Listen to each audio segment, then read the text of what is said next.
Hola, hoy presentaremos Ronquidos de Michael Rosen, ilustrado de Joanna Langenli, narrado por Laura Camila Berbeo Aguilar. Biblioteca Aldea.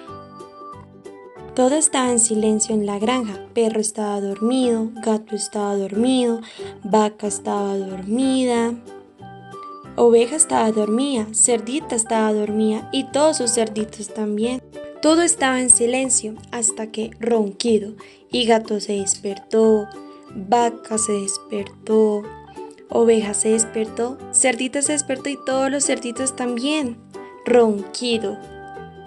Era tan ruidoso que nadie podía dormir, ni gato, ni vaca, ni oveja, ni cerdita, ni todos los cerditos.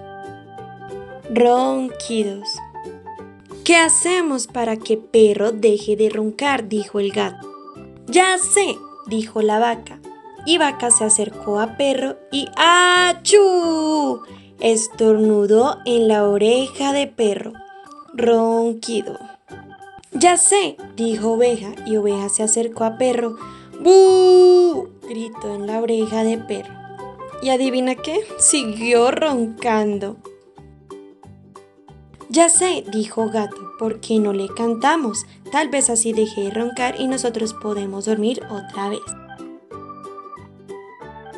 Entonces Gato hizo miau, Vaca hizo mu y seguían los ronquidos.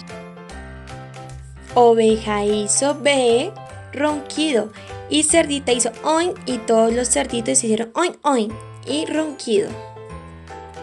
Luego, al salir el sol, Gallo despertó y cantó cocorocó, cocorocó, y Perro se despertó sobresaltado. Se fue corriendo por el camino después de un sueño tranquilo y reparado.